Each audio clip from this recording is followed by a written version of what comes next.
people. I'm Faith Rivera, and here I am on Aloha Rising. Let's talk mana, music, magic, and more. Thank you so much for tuning in, or maybe you accidentally found your way here. Either way, you're here on purpose, and I am here on purpose, and we are here on our divine date. Hopefully for some inspiration, ahas, for some heartfelt connection as we do some for real talk. I mean, this time it's mostly me talking, but I know you're hopefully maybe even talking back to me in your mind going, yeah, girl, or no. But either way, thank you, thank you. So like my songs, this podcast really is me saying what's on my heart, on my mind. Hopefully we'll catch an insight.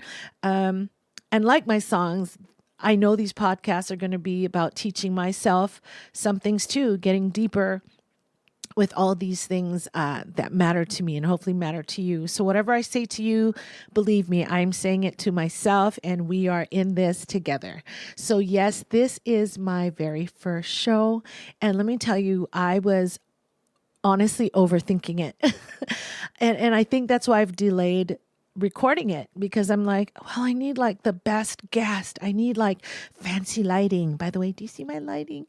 I need, special effects. I need like all this stuff. And at the end of the day, like when I just got really quiet, I got very clearly that if all I can do is convince you that you are so much more than you think you are, then that's it.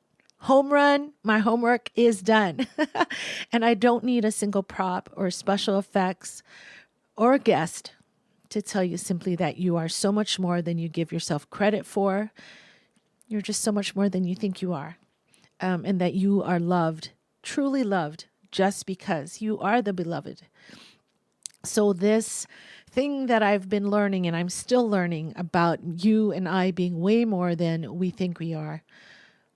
Well, those specific things that we are way more, well, you are way more than your fear. I am way more than the stage fright I have had since I was a kid, even through my professional career. We are more than our bad habits. You are more than your old programming or behaviors. We're more than our flesh and bone. You are more than your shape or your size. You are more than what people think you are. You are more than even those roles that we all have, right? Sister, mother, uncle, grandpa, more than our jobs. We are way, way, way beyond that. So if that's all you heard and you're like, I've had enough, cool. Because that's all I really want for you to know, is that you're way more than those things. So I grew up here in Hawaii. I was born and raised here. My parents are Filipino immigrants, right? They met here in Hawaii. And it's a stereotypical thing, but Filipino parents usually are strict. Okay, that's just what it is. And I know it's because they want the best for us. And so that's how my parents were.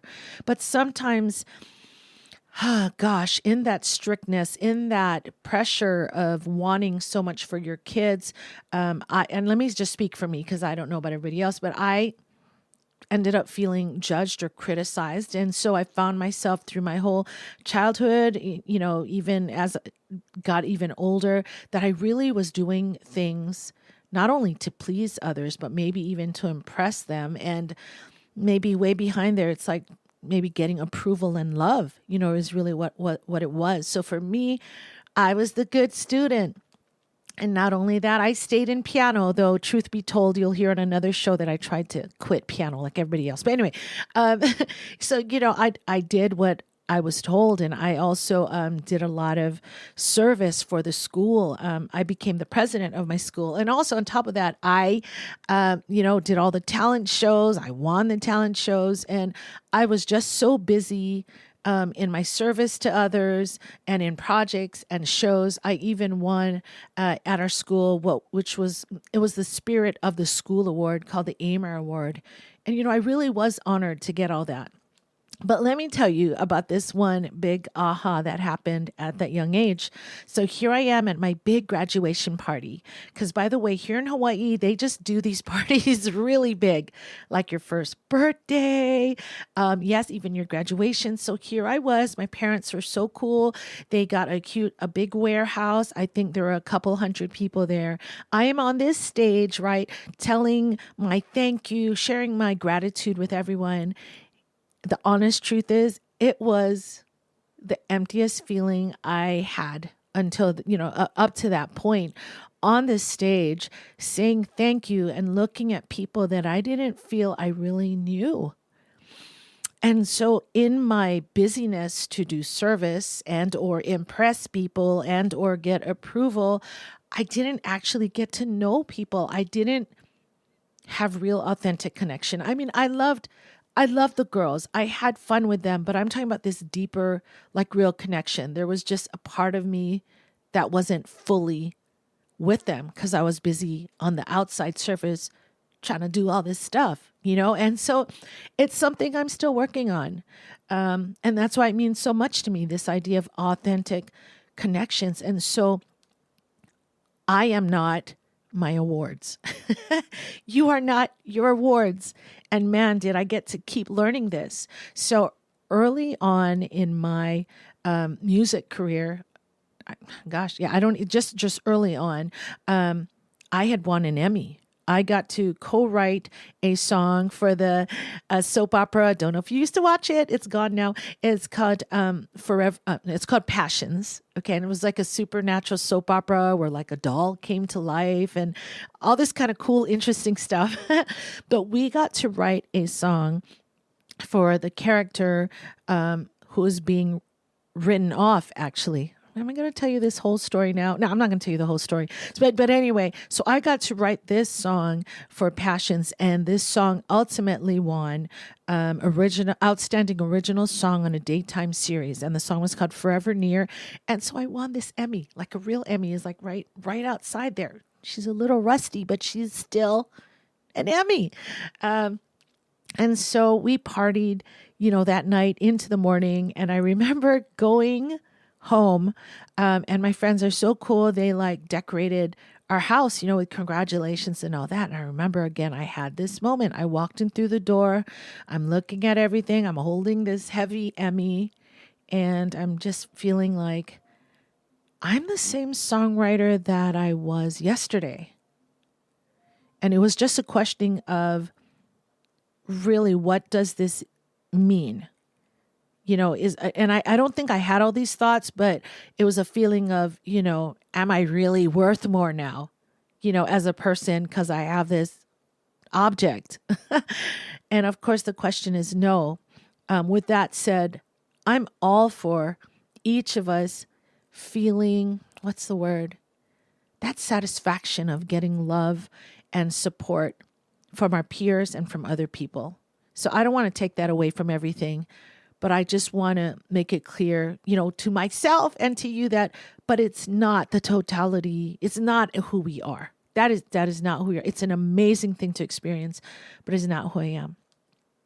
So this journey, as you can see, has led me to that understanding that it's not about our accomplishments. We are not our accomplishments, and we are not our failures. How's that? We are not our jobs. We're not lofty missions or if you're humanitarian, that's amazing, but that's not who you are. It's not our aimlessness when we're lost. It's not our anger. We're not our triumph. So COVID, right? Let's talk about having our identities stripped away, right? COVID did that. COVID took away all these normal things that we did, all the people we're with. It took away our jobs and our roles in the world. In a really real way. It took away the things that we do, right? Whether it's your hobbies or, wherever you used to go. It, in a certain way, definitely impacted our relationships. It took away, right, that physical connection. And so it left us, I think it left many of us in this space that we'd never been before. And really, I feel the question to ask during those times is, well, what is left? What is left when you strip away all those parts of our identity? And of course, that's only something that you can truly answer for you, but I think it's a question worth spending some time with. So who grew up Catholic, in all girls Catholic school? Anybody else?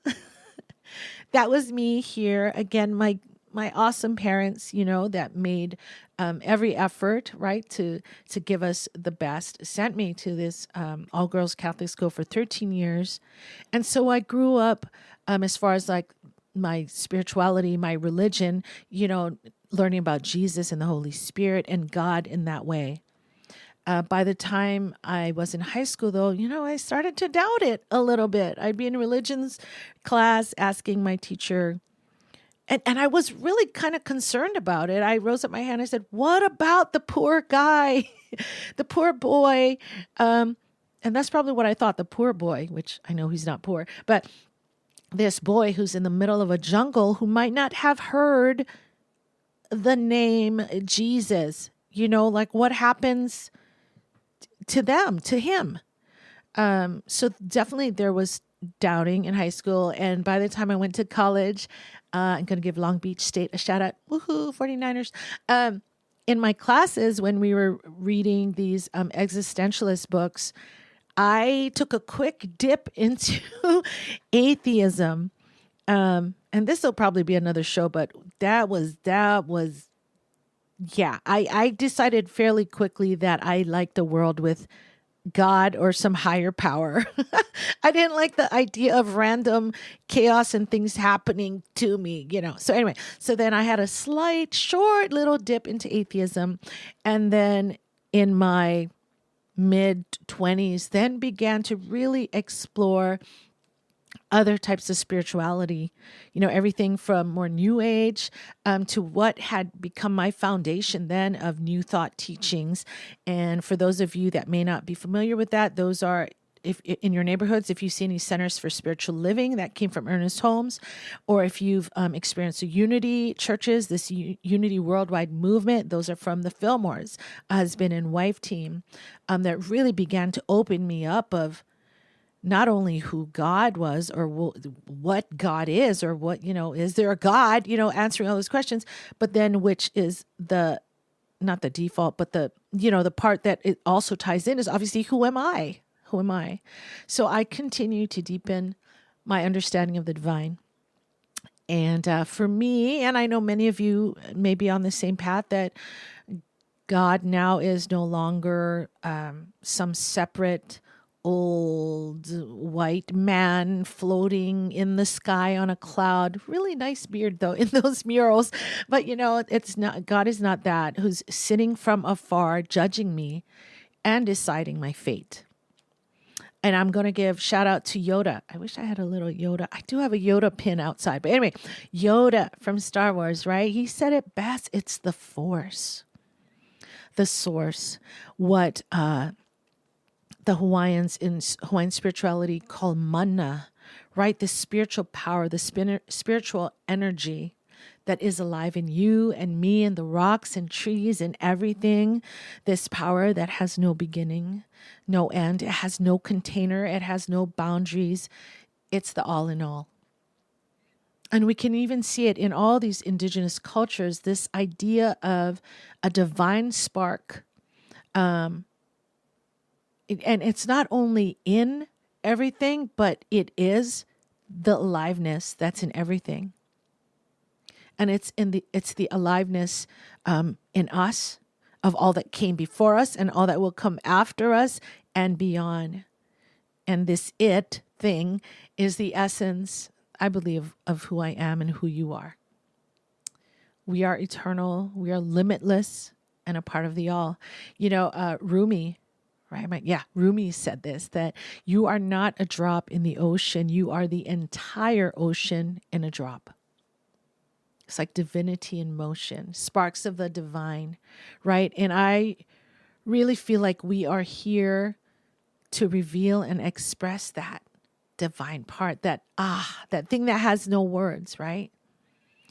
And I know our lives right now, our lives possibly personally and collectively, you just look around and you can be like, hey, Faith, it does not look or feel divine.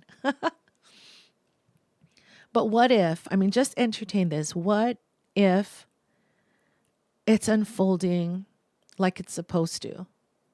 That we have called it in? What if everything that you're going through right now is meant to draw out more of your divinity, more of your spiritual power, more of your superpower? What if you are the divine thing, the divine expression in these messy and shifting and chaotic times? I mean, what if we're here as this divine spark to experience ourselves, to create and to choose and to continue expanding like through our very life right now? So yeah, you're all of that. I'm all of that. That's you and I. And man, I know it's hard to wrap your mind around. I mean, you may have just listened and been like, that was gobbledygook, Faith. I don't know what the heck you're saying. Maybe, but I hope there were maybe gaps in your trying to think about what I was saying that allowed for a feeling to be like, holy crap.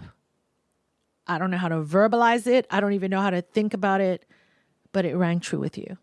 Again, that you are way more than you think you are, and that we are all of it, and the itness is going through us.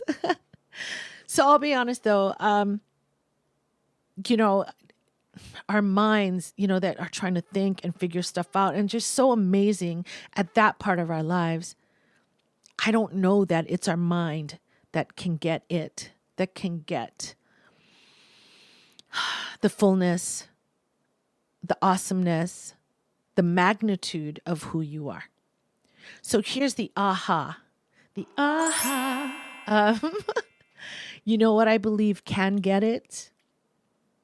It's your heart.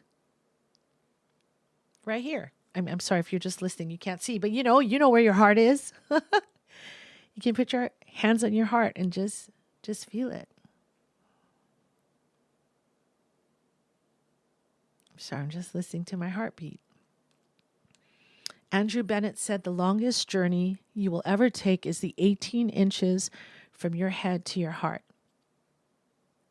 So at this turning point on our planet, the most critical, I'm going to set the right word, the most important, satisfying, transformative thing you can do, I believe, is to put your attention on your heart and the untapped power that lies there. And to not only make it through these times, but I really feel for us to not endure, but to thrive in the midst of the breakdown and the chaos that's happening around us. Our minds and all these noisy thoughts, just got to take a back seat a little and sincerely be open to doing this. So I'm going to ask you you can put your hands on your heart if you feel inspired to do so. It feels good, let me tell you that. And just say this, listen to this, say this, feel this with me. I give up control. I give over and I give into something greater. My thoughts about the world, of what life is and who I am, is only such a small part of a bigger, grander story that is unfolding through me and through my life. I surrender my mind and I open my heart. I surrender what I think I know, and I swim in the highest, best possibilities, swirling in the unknown and unfolding right now through my very own story. I get quiet. I breathe. I sink into the present moment. I tap into appreciation and love. And I'm just going to feel the fullness of this moment and the next. From this moment on, I let my heart lead the way. Woohoo. So can we pinky promise? Here's my pinky. You're not watching, but if you're not watching, I'm giving you my pinky. Can we pinky promise each other that? It's our heart, that's going to get us, quote unquote, there on the other side of this huge shift, this moment of transformation. And did you know that your heart has these brain-like cells? Okay, I'm going to say it, but I may be wrong, but I think it's like 40,000 sensory neurites or something with the ability to experience your life and remember things from your life independently from the brain. So many times, I'll speak for me, I as much as I try like new things and I try a new perspective, don't you feel like you get drawn back by the old behaviors and the cells that are holding like the memories of what our brain has kept, right? Of those old programming. But I like to think, wow, if there's like a second brain-like part of me that I could utilize and count on, and it's my heart, like I want to do that. So I am not a scientist. Maybe I'll do it on another show where I'll read you research I've found, but I can't in this moment quote, all that I've learned from HeartMath Institute or Greg Braden or Joe Dispenza about the power of the heart, but it is mind-blowing. How funny is that? It's mind-blowing, and it just feels good to know that, there's more. Because I don't know about you. I don't watch the news so much anymore, although it's hard to not get it in your face, like on a feed or somewhere. But your heart, man, it's that love and appreciation is everything right now to find those moments. And it's not only moments, but to live a life that is grounded in not being reactionary, but that like you lay out your own field, you roll out your own red carpet of, appreciation and love and possibility and connection and all that. So, but please look them up if you want to find out more about the power of your heart. HeartMath Institute, Greg Braden or Joe Dispenza, because that information is out there. The science is out there if you want to prove to your brain why the only move to make right now is to drop into your heart, get present, and nurture appreciation as many times a day as you can. So that's my dare. That's my invitation, the offer, the challenge, whatever you want to call it, if you accept it. To take our pinky promise, seriously, and to live and come from your heart. To come from appreciation instead of judgment, to come from authentic heart connection in that moment, to be for real, as they say in Hawaii. And, sometimes, when we say for real, let's have real talk. Sometimes there's a negative connotation like, oh, it's going to be something surprising and negative. Well, let's claim back for real to mean like the truth of who you are, the love that we are, the appreciation that is present there if you just practice it. So please, I'm inviting you to have a daily practice of getting still and present, and then just go crazy with gratitude. I mean, see how crazy you can get. And when I say crazy, you know what? I've tried all kinds of practices. Okay, so I've had practices even when like stuff comes up. Someone treats you a certain way, someone cuts you off, and you're a little bit like, like, okay, Faith, I'm in my heart. I'm feeling really pissed off right now. With this mindfulness, I promise you, the more you practice, you'll come to a point where you can't just automatically go to the FU or the judgment or the hurt or like taking it personally. There's going to be this thing that like the kid that raises up its hand, it's going to like stop you for a second. And you'd be like, wait a second. And so in those practices, I'll tell you, it didn't feel real when I'd say, okay, bless you. Or what's the thing my friend Karen Taylor Good would say? What do you say in the South? Oh my God, I'm forgetting something like sweetheart. oh, sweetheart, or okay, I'm messing it up. I'm sorry. It's actually funny. I'm going to tell you later. Bless you, sweetheart. I don't know what it is, but basically it's sarcastic. It's not saying bless you. Wait, what was my point here? My point is that with practice, it actually does become real and you deactivate those triggers. This kind of mindfulness and coming from your heart begins to deactivate those triggers that we have. And you can do what Don Miguel Ruiz said, right, in his Four Agreements book, you not take it personally, but all of a sudden, how can you use this as a springboard for you to flex, right? To flex what your heart of love, flex where you can find appreciation, bless them that they are allowing you to come into the present moment, whatever it is, you're going to get creative. That's what I had to do. And then pretty soon that trigger is no longer a trigger. Or maybe, let me take that back. The trigger becomes reprogrammed and you can use everything as a trigger to find more love. And tying back to our theme here, when you find more love, you're finding more of you. Because that's who you are. Yay! So that's it. That's this first show. To remind us we are way more than we think we are. We are love. This boundless thing. You know, yeah. And more. Yeah, I'm not going to contain it at that. Yeah, I'm not going to contain that. So I'm holding for you that you feel inspired to try this practice out at whatever level you can.